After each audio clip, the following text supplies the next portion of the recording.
অনূর্ধ্ব-23 Asian cup বাছাইয়ের দ্বিতীয় ম্যাচে আজ ইয়েমেনের মুখোমুখি হবে বাংলাদেশ।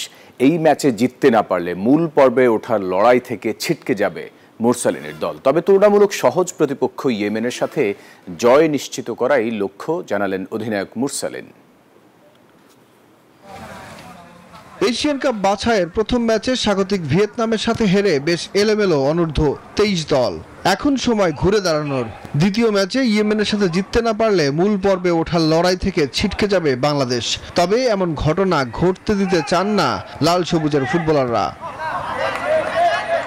অধিনায়ক মুরসালিন জানালেন, মানসিকভাবে লড়াই করতে প্রস্তুত তার দল। Gold's Gym across 30+ countries with over 700+ locations worldwide. Train anywhere, belong everywhere. আমাদের do or die match, so we have to win anyhow. আমার দলের সবার মেন্টালিটি এখন এইটাই। আমরা টিম মিটিং করেছি যে আমাদের কমিটমেন্ট এখন একটাই, আমাদের যেভাবে হোক কালকের ম্যাচ জিততে হবে। যেভাবেই হোক মাঠের ফুটবলে প্রতিপক্ষকে কাবু করতে চায় বাংলাদেশ। আমরা চাবো যে আমাদের এই ম্যাচে আমাদের চেহারা ফিরে আসছে এবং ছেলেরা রেডি। আমরা টেকনিক্যাল যে বিষয়গুলো আছে, অপোনেন্ট কোন জায়গাগুলো স্ট্রং সাইড আছে, কোন জায়গাগুলো তার দুর্বলতা আছে, এগুলো নিয়ে আমরা তাদেরকে আজকে ভিডিও সেশন করিয়েছি।